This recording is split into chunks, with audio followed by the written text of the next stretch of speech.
Hey, I'm Mr. Welcome to Belgium and return to a sandy surface, a wide open track like the track we saw in the Netherlands early in this season, so I'm going to be good round here.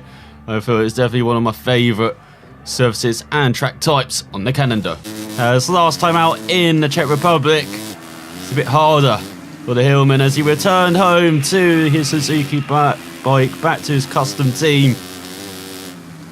It proved a bit difficult in the Czech Republic as, in quotation marks, it was a poor weekend compared to the rest of the season, but still solid points and should be right up here in Belgium. As I said, fast track, wide open, sandy surface, like the Netherlands in the early part of the season. I expect to do well around here.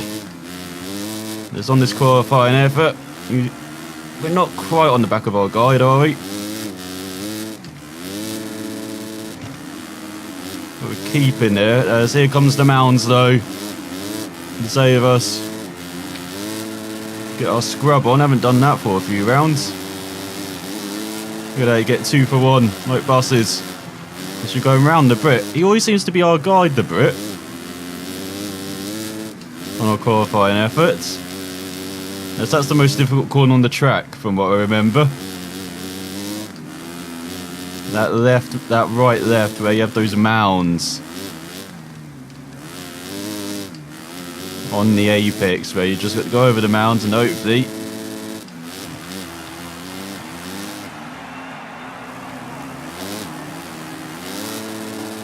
you'll go over them in good rhythm, just like we're trying to go over these mounds in a good rhythm. You saw running wide slightly in the previous corner as you cross the line with a 37.6. And see, so high speed, no real slow corners on the track. Let's hit skip time. Let's go to the end of the session. Oh, it's not fastest for the Hillman, but here's a return to the top 5 in qualifying as the Brit, our guide, and the Hasfana is top just from the Swiss rider on the Suzuki. And then the top KTM of Erdens in 3rd. Then the Yamaha of our French rival in 4th. We had a very good round last time out in the Czech Republic as Tonkov is 6th, his fellow Yamaha rider. Then Boge is 7th on the KTM. Covington 8th. Bernardini in 9th. And Fernandez in 10th, ahead of Honus and Petrov. Has got a couple of home riders. Getterman down in 20th on the KTM, our former teammate. And on the Yamaha, we've got Van der Nick in 14th. So let's hope they do well. Let's hope the Hammer does a bit better in the first race than he did in the Czech Republic last time out. Let's say we are lined up on the grid, waiting for the gates. Prepare and go out as the home hero gets his TV time alongside the South African. As here we are in the middle of Honus on our French rival, Patrurel, I believe that says. But he didn't have the best start as the Brit gets the whole shot. You can see we're mired in the mid-pack. On the slowest corner there. And one of the few ones you actually have the brake for. You've got some scrubs going on in front. Going to the outside line though. Oh, two outside though. They're down to last. We've got a race on our hands. We've got 5 laps for comeback tail to be written. He's already up to 21st. They have the Russian. Looking to the outside in 3rd gear. Nothing happening. But since changing to the Suzuki, definitely a bit more of a challenge than it was on the TM and KTM. Probably should have stuck with our home bike here the whole season to make it really interesting as well. The South African goes wide and the Hammer is trying to survive. Can he get going? No, he's down. And now he is last by country miles. Fernandez has crashed as well on the Kawasaki. What an awful first lap for the Hillman. So here we go. Let's continue this comeback then. Mark 2. Hopefully it's better than Mark 1. But it's gone very quiet now. Can hear no one in front. We're going to be spending the next lap hopefully catching to the tail end of the field and then making moves after that. In the second half of the race. Trying to take that corner flat out. Not going to happen though. As you can see, well, you can see the tail end of the field. Definitely got some pace around here on this sandy surface. As I said, like the sandy surface. And whatever nature of the track is, Covington is down on the Hasfar now. Oh, and the Brit's down on the Hasfar and the whole shot. Either the pole sitter as well for this race. Getterman's down on the KTM. Fernandez is down again on the Kawasaki as you get past the Frenchman. As he crashes also for the second time on the opening lap. Long opening lap here. They're about to finish it in 20th place. So already made a couple of positions, but nice shot of dust there as well, kicking off the surface in front. As you can see, not quite sure how fast I can take those first couple of corners. So losing some time. And they're back into 20th, back into the points positions, remember. Get paid down to 20th, okay, a little bit less speed. Into that left-hander, this time we're not trying to do the wall of death with the wall. Not a good idea at all, as you've learned already on that first lap. You can see there's some good battling going on in front, got some different lines going on. There's the corner of the big rut in the middle of it, but it doesn't seem to be as challenging as some other corners like in Latvia, and they have the big rut in the middle of the corner. They're getting right on the tail here. Is that the Hasvana we just got past in 19th. Is that Covington right in front, the American, in 18th. We'll make that 17th as we're up into 18th, are we?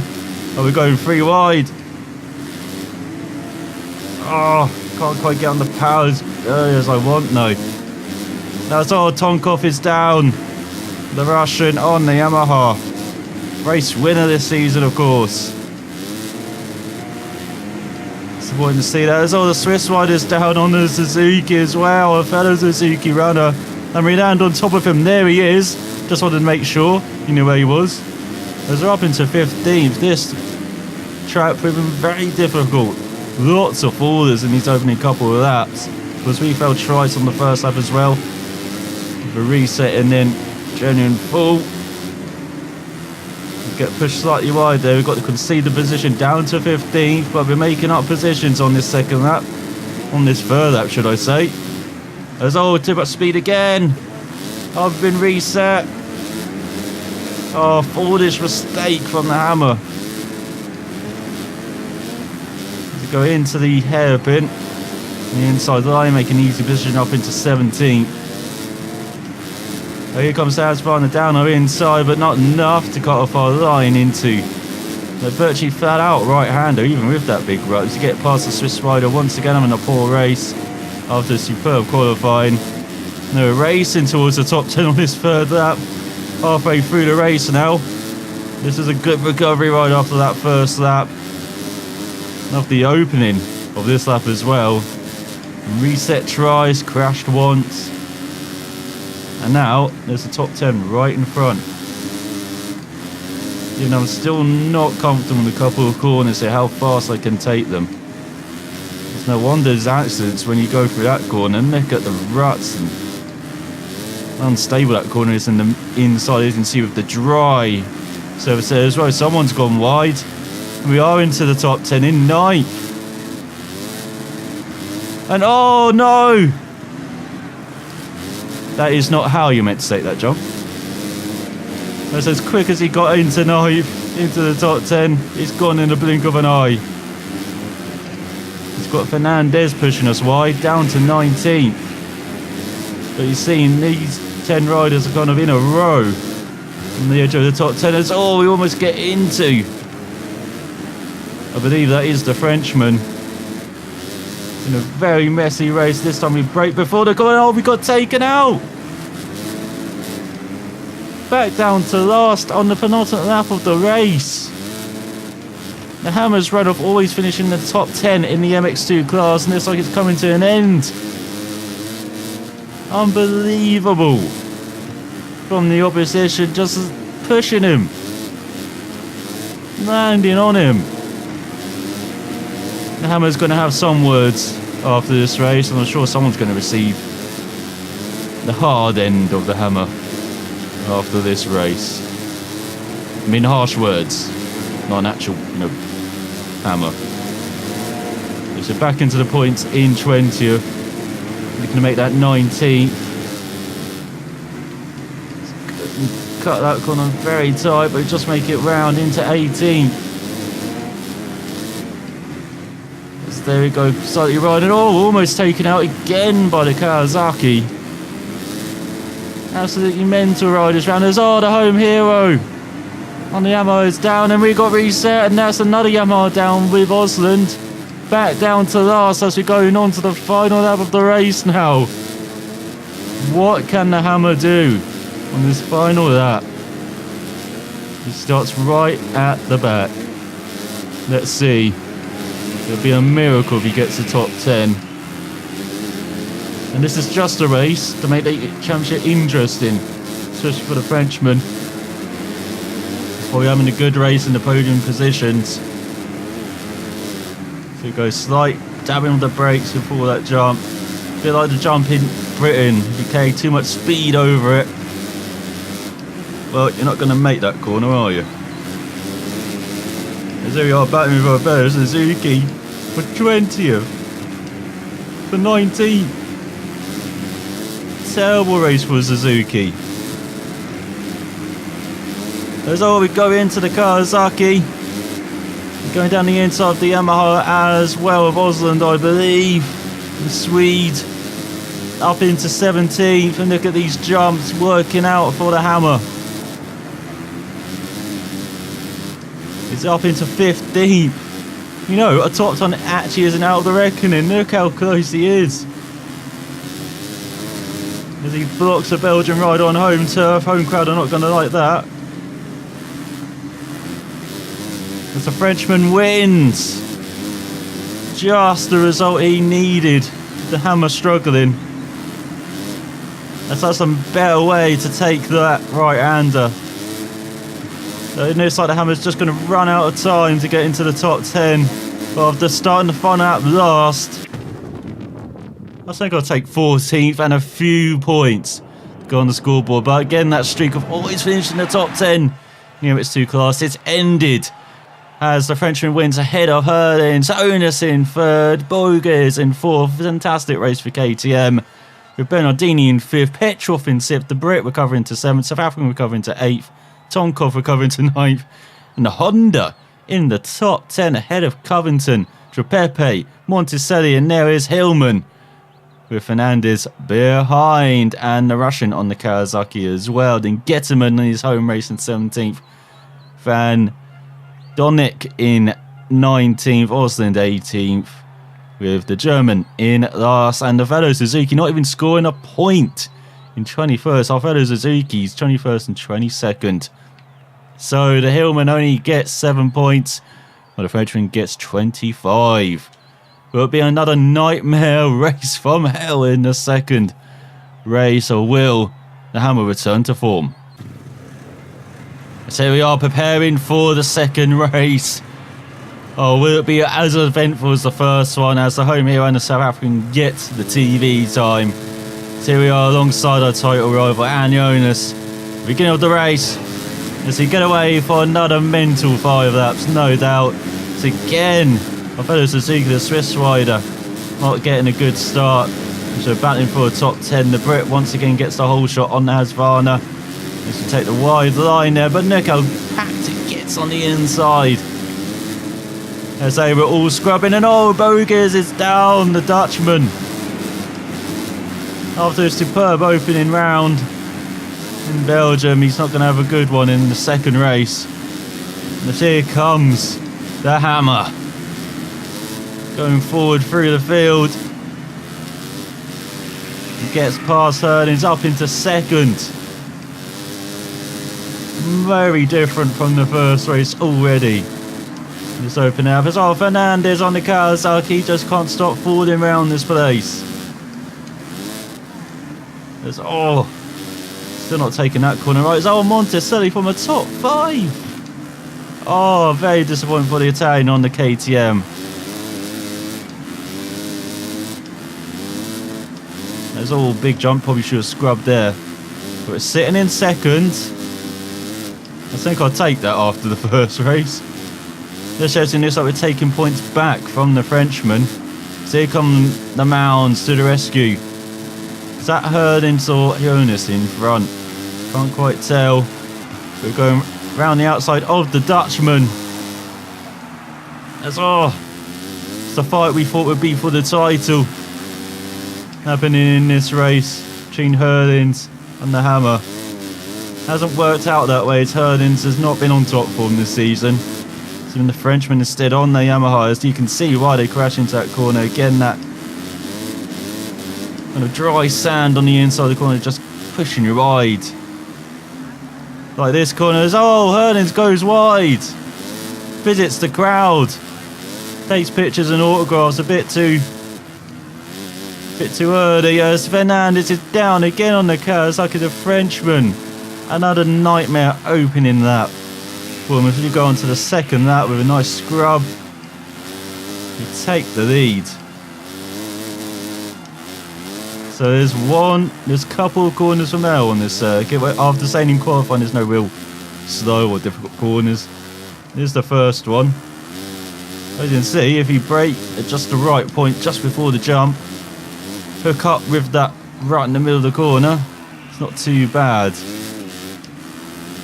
But yeah, this track definitely a bit harder than it was in MXGP2, which is very good to see. It was a bit easy in MXGP2. So with this had a challenge of this track surface, of course, with the Unreal 4 engine, then you just had something to this track. Makes it much more of a challenge. Because it's gotten a bit lonely now, this race. Probably going to be battling Herdins, but just like the whole season for the Dutchman, just not working his way, even though he's still right up there in the championship. But I'm wondering where the Frenchman is on that Yamaha. As there we go into that tricky corner, really lifting off there, as you can see. Just making sure we safely negotiate it now.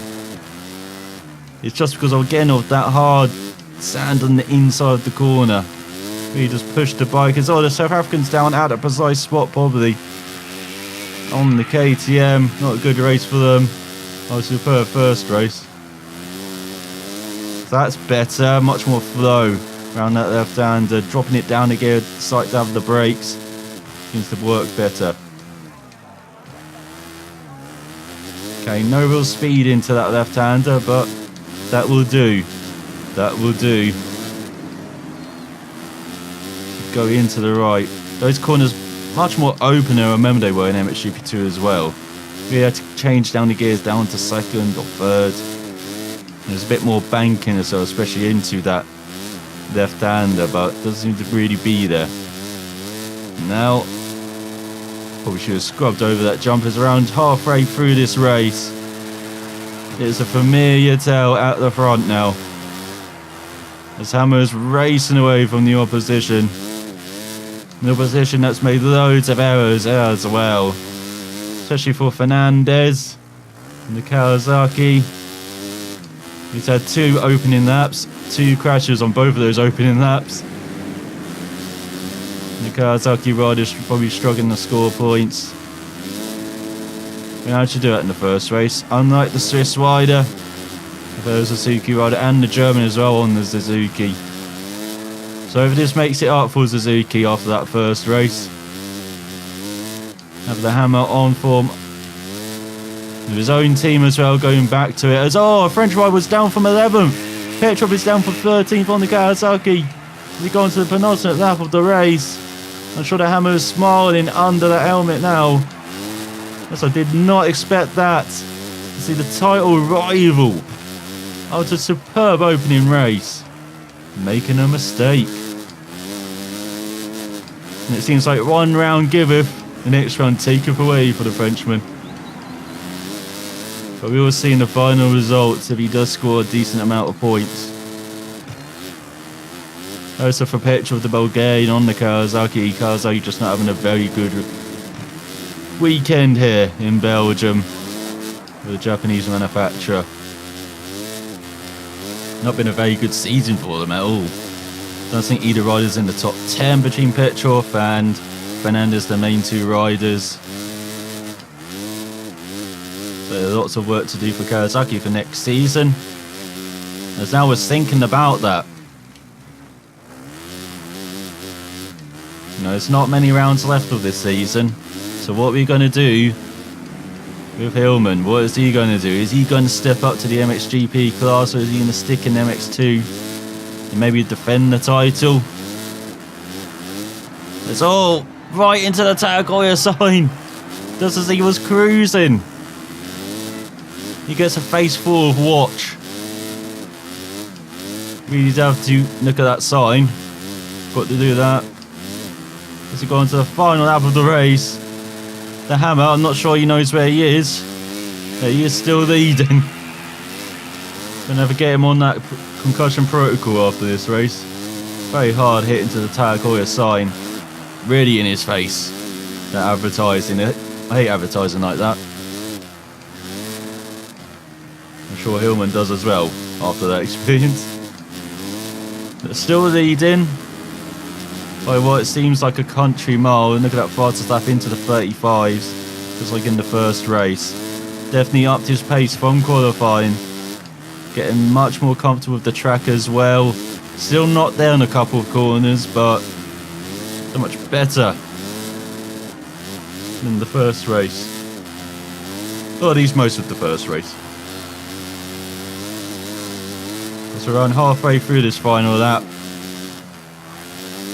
I forgot to break the flares round here. Not that great. No, you need to work on your flare game, Belgium, for next year. Or for next season. So we will see. There's some flares on the left hand side there. And oh, he's gone into the monster side now. And he's lost the lead on the final lap. In the penultimate corner, has he? What has happened to the Hillman? Just cruising. Then on the final lap, he's made a couple of mistakes. And he's lost the win to Hurlins. Unbelievable from the Hammer. But a solid point. Disappointing to lose the win by 1.5 seconds to the Dutchman. And Monticelli recovers to get a podium on the KTM. Very happy to see that ahead of the Brit on the Husqvarna. Onus in 5th. Hey, the Suzuki. I fellow Suzuki riders just riding in 6th. Head of Covington on the Husqvarna. Osland on the Yamaha in 8th. And there is our rival down in 9th in the second race. So not grabbing as many points back as we would have liked, but still that's some points back for Hillman against his title rival. Bogue is in 10th. Trepepe in 11th on the Husqvarna, having another good race. And there is the home hero in 12th on the Yamaha, with Getterman down in 19th. And our fellow Suzuki rider in last. So a disappointing race weekend for Hillman, but still he finished in the top 5 overall, with Hurlins right at the top. Return to form for the Dutchman. Held the Frenchman by 10 points, as the Hillman only loses 8 points to his French rival in the end, which means he leads by 84 points, if I got my maths correct, heading into the final 4 rounds of the season. Just 100 points on, not 100 points, 200 points on offers here of 8 races, of course. So it's a comfortable enough lead for Hillman, but again, if he has a poor weekend like he's been having the last couple of rounds, then you know, the Frenchman could be right there. He just needs to string together 2 good races, and the Hillman be struggling to get in the top 10 in both races. And the championship is on. There's behind that Hurlins in 3rd. He's not far back. Less than 100 points back from Hillman, and just 13 behind the Frenchman, the Yamaha. Bogue is in 4th, just 4 points ahead of the Honas, just 8 points ahead of the Brit. And there's Tonkov in 7th, Covington in 8th, just 7 points ahead of Monticelli after that superb podium for the Italian, who's just 1 point ahead of the Swiss rider in 10th, who's 10 points ahead of Bernardini on the TM, with Petrov a bit further back in 12th. And Trepepe up to 20th now, rather lonely 20th, ahead of the German on the Suzuki. So we did not achieve a rider challenge for the second race in a row. The Hillman's reputation is diminishing as maybe he's getting some jitters in the final stretch of the season, trying to win this MX2 title. But can he get back in course next time out? Sign out for watching, and we'll find out next time then.